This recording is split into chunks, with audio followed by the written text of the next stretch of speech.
Ladies and gentlemen, this is it. Stand in line for your fix. DeMarcus and Marcus in the mix, serving you yet another round of fish and grits. March 9th, 2017, are the official day that NFL season kicks off. Free agency, man. What better time than free agency? I mean, versus the NBA from the NFL. It seems like it always gets our blood flowing when you just start to see players move around. It's like, oh man, the season's getting close, but we still got a long way to go before any type of kickoff or anything. But it's been a lot of movement today. We're gonna get into that, but we do want to start off with Logan. Logan is gonna be our fresh squeeze of the day. The movie was spectacular. I just seen it recently.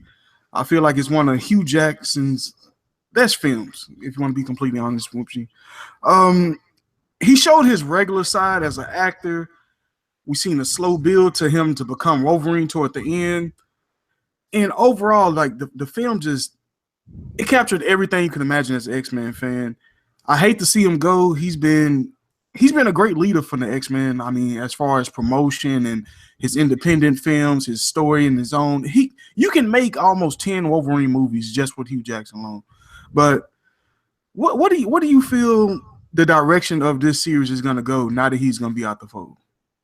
Well, let me speak a little bit about the movie. Once again, like you said, Hugh Jackman was amazing in the role, and it seemed like this was one of his best movies. And when Wolverine first, they started doing the solo outings of Wolverine movies. You know, they had the first movie, Wolverine Origins, which was terrible. And it seemed like then the Wolverine came out, and that was a step better. And then it seemed like it gets better, you know, from movie to movie. And when I was watching the movie, you just realized that the older Hugh Jackman got, the more it seems like he became the character of Wolverine. You know, he started looking like him. He started, you know, to morph into the role as, you know, as he ages. He embraced it. Yeah, he did embrace it, and he did a great job in his role. It was a slow burn on some scenes that you really needed to get that character building, you know, show off them acting chops. And then the action was good. It was good. It was good that we finally saw a rated R Wolverine. You know, ever since X-Men came out back in 2000, you would see Wolverine stab somebody in the chest and then he'll pull out like a clean blade out of it. And I'm just like, yo, come on now. Like, where's the blood at? Finally, we get to see the blood that we've been looking for, the slicing, the goriness of, you know, Wolverine, a man with claws running around slicing people. You want to see some gore to that. And, you know, it's sad to see him go, but I think it's a good thing to see him leave the franchise. And I say that by me meaning that ever since the first X-Men movie came out, it's always been, it seemed like it was Wolverine centric. It was like Wolverine and the X-Men. So you really didn't get that. That was the only true story that they really told us like thoroughly. Yeah, it's basically been a Wolverine story through and through, you know, with little side stories with the Phoenix Saga and the whole the whole plot of the second X-Men movie was all about Wolverine. So at the end of the day, it was just like, I want to see that team dynamic that, you know, we haven't seen on screen, you know, because Fantastic Four, that was terrible. The Avengers, yeah, it's been cool to see them put together, but I want to see an actual team, these people living together, you know, dealing with each other. I want to see that kind of stuff. So it's sad to see him go. And, you know, going forward, I know they have a few more movies that they want to keep doing with the new X-Men movie coming out, I want to say in a few more years. So I think he did a great job. I commend him. He was great. And, you know, a funny fact about him, he wasn't even supposed to be Wolverine. He wasn't even cast as Wolverine. What is his name? That played in Gladiator. I can't think of his name to save my life. Gladiator. That wasn't Russell I can't think of his name. Russell Crowe. Russell Crowe was supposed to play Wolverine, and because he just finished Gladiator, he was too tired, or, you know, it was too quick, you know, to go from one field to the next field, and, you know, he wanted his time off, and he suggested Hugh Jackman played a role, and, you know, he got the role and he got the part, and everybody was complaining because Hugh Jackman comes from a opera background of singing. He's in the theater. So, you know, seeing a theater dude, you know, take over a character like Wolverine, you know, everybody had their questions about it, but, you know, he shined in the role. He stood out of the role. You know, he was the best thing about those movies. So I see why they made it more Wolverine than the X-Men. But going forward, I can't wait to see what Fox gonna do with the franchise. I know, man. I was just waiting for them to show the scene with what happened in New York with Professor X. I was waiting for that whole one. I like, so they really just not going Oh to yeah, I show it. wanted to see that too. That visually, that would have been awesome. Just to That would see, have been great. Yeah, just to see. when he was going through those Yeah, the seizures. them seizures, those psychic shots, It and was how it was messing messing with people everything. up. Oh my goodness! I don't even know how Wolverine made it to the top. I mean, well, hey man, he's a G in my book, and he can regenerate. But it would have been awesome to see the X-Men, like kind of like imploding, or I don't know what would happen if they like their head would explode, or they just pass out or something like that. I would love to see that happen and see that on screen. But budget, things of that nature, you couldn't see that stuff. But so hopefully they saving it. Hopefully we'll see that, you know what I'm saying, somewhere down the road, like exactly what happened. They already got like the scene prepared with Hugh Jackman in it. But I think this is gonna be a good little thing to build around, especially that Professor X was one of the main reasons that most of the mutants got taken out. Yeah, that's true, and it's gonna be awesome to see what X-23, the little girl that so-called was his daughter. It was gonna be awesome to see where her storyline goes, because from the comic book, she's always been an intriguing character. But this 11-year-old girl that played her did a fantastic job of capturing. I've never seen someone like convince me they was a great actor without speaking for like 2 hours. It was That's crazy. what I'm saying. You really believe she was a great actor just in her facial movement, her eye movement alone. And then when she started talking Spanish, I was like, whoa. She started going out. Like, you can talk. I wasn't even ready for that, but man, she did a great job. And man, she was so badass in this movie, the way she was slicing through some of those people. Man. And then I like to give a shout out to I don't, off the top of my head, I'm gonna be honest with you, I don't remember his name, but it's the guy from Narcos who played the villain. Man, he was pretty impressive. Like, he didn't have a lot of dialogue, but I liked his swagger, the way he carried himself, his dialogue. So I was really impressed by that. Broyd Holbrook, that's his name. But he did a great job too, and I really was impressed by him. And it was a great movie, because it's probably in the best of the franchise, honestly. In my opinion, I feel like this is the best X-Men movie, period. Because it wasn't a lot of extra stuff. You just have to like deal with like Professor X and Magneto to get into these like small battles for like 5 minutes, like killing time, like destroying a whole house for no reason. Like, you ain't got to deal with that, Oh yeah, man, I remember that, man. Just a whole house just destroyed. Let's keep it real. So I know we grew up watching like Spider-Man cartoons, X-Men cartoons, and I would just always remember the X-Men going against Magneto and the Brotherhood of Mutants, and I would love to see that on screen, like actually done visually well, where you can see everybody's power and it's just like an all-out brawl. I would love to see that going forward. May not be able to see that, but I would love to see that. No doubt, man. Like I say, I like the direction they was going into. I wish they just would incorporate like a few more mutants, like the tracker was cool, whatnot, but he shouldn't have sent the tracker to get rid of a villain by himself. Like, what you expect to happen? That's true. At least kill the dude first. You're just gonna send him out there to dump a body. Like, come on, man. He set him up from jump. It would have been nice to have a couple of other mutants, but it's kind of looking at the story, stepping back after a few. They simplified it, and you liked it out of the movie. It was more of a character drama than a blockbuster, I want to say. Then what, it took place in 2029, so so that means that accident or whatever happened in 2028. So the X-Men, they got a lot of room, to write some good stuff, because I don't know what kind of present day form they in. Like, what was the present tense from the last movie before this one? Was it like 2017, 2016? Okay, well, you had the regular X-Men franchise that came out. You had X-Men 1, 2, 3, and then they had the Wolverine spinoff, and then they did kind of a semi reboot where they went back with X-Men Days of Future. I mean, not Days of Future Past, but X-Men. What was that movie called? I can't think of the name of First Class. They had that, and they kind of soft rebooted the franchise. And then with Days of Future Past, it was kind of connecting the newer movies with the older movies, and then they just had X-Men Apocalypse, which was a carry on. It seemed like they kind of reset the universe, so they trying to go with the new characters they have now. So now those movies are based in the 80s or whatnot. So it's no telling where Fox is going. They really screwed up. Really, they screwed up the whole timeline. We just kind of just going along for the ride, like, okay, that's awesome. So I kind of wish they just stop, reboot the whole thing, and just redo it again, because it's so convoluted and they really can't. There's nothing they can do to really fix it. So we just go with the flow, honestly. You know what? Let's do something different real quick. Let's give Logan the first fish and grits rating. Which one do Oh you man, want to do? 10 or you want to do 5? What's gonna be the base? 10 or man, 5? let's do a 5. Let's do out of 5. All right. The first ever fish and grits rating for Logan. What do you have, Marcus? Man, I'm gonna give it a 4.5, and the only reason why I take off that 0.5 because some of the slower moments may be too slow for some people that they might get bored with it. So that's the only knock I would give it.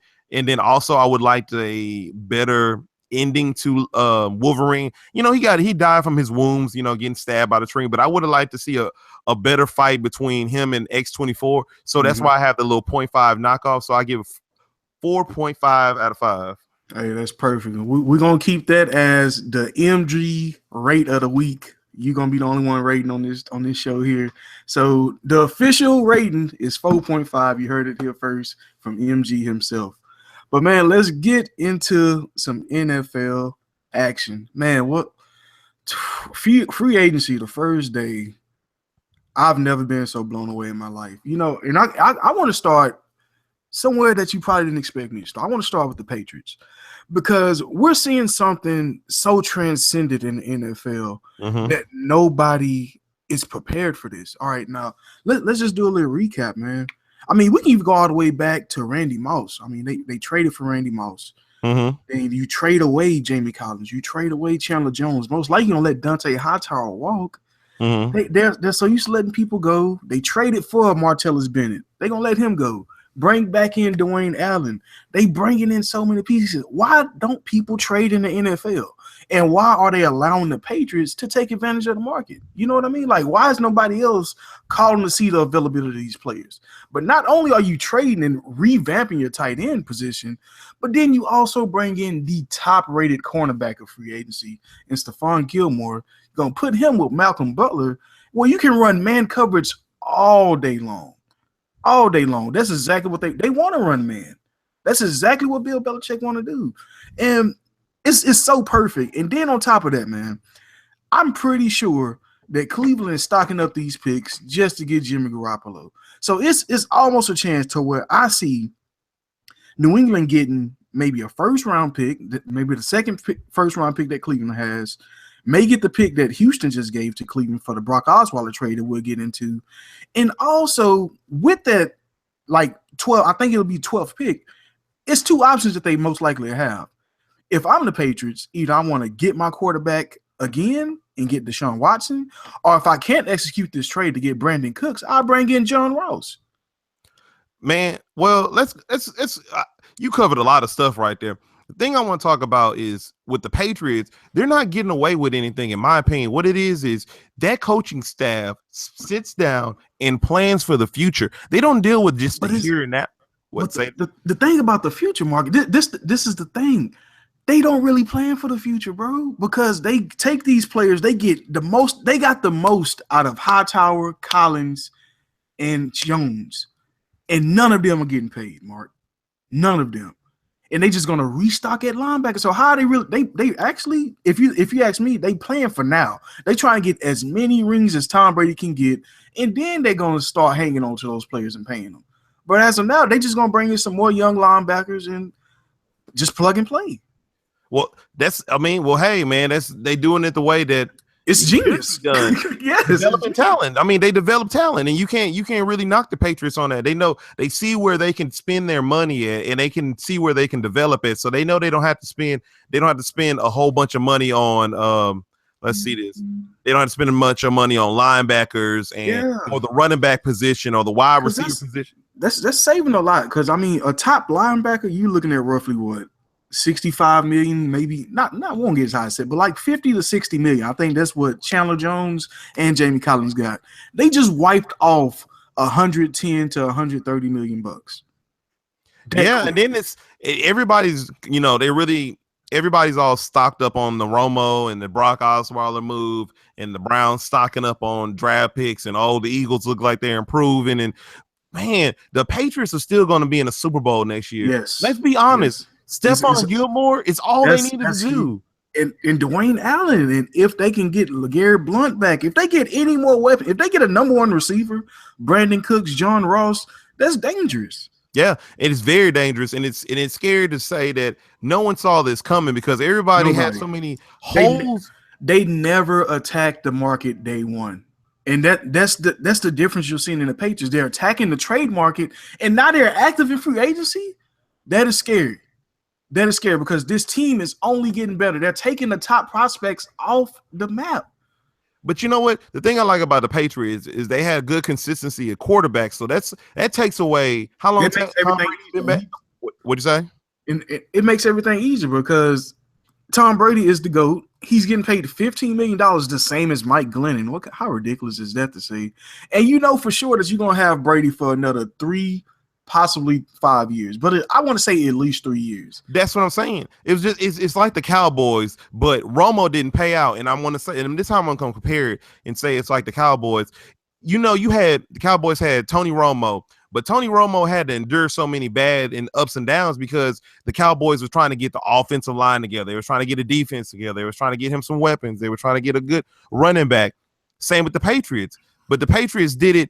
Their quarterback was so much greater that they had the good defense, so they didn't have to improve the offensive line so much. They just had to retool it every now and then. They didn't need the greatest weapons because their quarterback was doing everything. And then when he started to, I guess, over excel, they really didn't have to pay for a lot of wide receivers, and they can start focusing more back on defense because they was losing people to whether they was leaving in free agency or they retiring, things of that nature. So they always been plug and play. So they find what they need and they look for what they need and they look for it in the future, or they look for it in like what's coming down the pipeline, and they strike and they know how to plug and play, and they know how to fix their holes and their weaknesses. And that's what I'm saying. It's pretty impressive what the Patriots do year in and year out. They're always there. They're always at the finish line. It's because they know how to plan forward, in my opinion. Hey, they definitely do, man. And, you know, it was a lot of people on this hype train last year. And I don't want to kind of join it, but I'm a fan of a stacked defense. But what the Jaguars are doing for the second consecutive year in adding playmakers to their defense, they just get scarier and scarier. I mean, Calais Campbell, talk about AJ Bouye, and those two names right there, along with Jalen Ramsey going into the second year, probably the best cornerback as a rookie that I've seen in a long time. I don't know about you, but as a playmaker to get your first pick one week, then the next week you're taking your second pick to the house, it's like, damn, he's learning how to play this damn fast. And then whatever you can get out of Fowler, whatever you're going to get out of Telvin Smith, whatever you can get out of what's the other linebacker on the other side? No, I can't remember. You know, you better with the defensive side of the ball than I am. I can't remember right now. I got too many other stuff in my head. Man, I hear what you're saying. But then you also got Malik Jackson that you signed last year. Still got Shenderick Marks. I mean, it's just too much to try to block this front seven. They're too big now. They're too big. Of course, they're gonna have to get things together on the offensive side, but it's always a good start when you got the defense in place. Well, you got the defense in place, and then you still have the offense on side. And I'm gonna tell you why you got the offense on side. When Doug Marrone took over in the last few weeks, the Jacksonville turned around on offense. Blake Bortles wasn't making those crucial turnovers that he does. They gave up on the coach. Yeah, but then okay, that's true. But now if Doug Marrone can get that out of the 3-week assignment that he have of coaching that team, and he turned that offense around and they start looking better, then you have Allen Hurns coming back healthy. Do you have Allen Robinson? You got to make sure that you keep him in your offense, and you know they need to make more routes for him so he can shine and show his talent. They also added a tackle via trade. They added Brandon Albert at tackle, let Luke Joker walk in free agency. So they slowly making all the right moves. They dumped off a tight end, and I'm sure the tight end position is so deep in the draft, they can get like a OJ Howard in the first round somewhere down the road, you know, so they can always restock at tight end. But like I said, I don't want to hop on the Jaguars hype train, but man, like I love the moves that they're making on defense, because when you can just clog up that middle with Calais Campbell and Malik Jackson, let Miles Jack Fowler do their thing as far as pass rushing, then you got 2 lockdown corners. Well, we're going to say 2 lockdown corners, but we know for sure it's going to be 1, because AJ Bouye is going to get targets out the ass now, because nobody wants to throw to Ramsey. Let's get that straight right now. Ramsey is the best cornerback on that team. Bouye is there to get his money that he deserves. He gave Houston 3 solid years. He deserves every penny he's getting. but he's gonna have to earn that money now. I mean, when you talk about when you're in the same breath as Richard Sherman, Patrick Peterson, and what's the guy? What's the third cornerback name that's up there as far as getting paid? But when your name is mentioned in like that core five, you're gonna have to prove it every week. And they're gonna attack you because they already know they got a bona fide superstar on the other side that's not getting paid much, but they're gonna have to open the pocketbooks for him sooner or later. But you're gonna see 10, 15 targets a game. And you're gonna have to be able to produce. Yeah, you were seeing kind of that same like target ratio down here in Houston, but you also had Jonathan Joseph, Kareem Jackson. I'd even try to pick on the safeties down here in Houston. It's other spots you can exploit. But now it's just going to be you. They're going to be throwing the ball right at you, AJ. And you're going to have to earn that money. But, hey, you deserve every penny that you got from Jacksonville. And I look forward to what they're going to be able to do, like you said, with Marrone, but also with Tom Coughlin. He's making the right moves. Like, that's a perfect move. I think he's the reason that Calais Campbell got sold on this move because I would have went to Denver.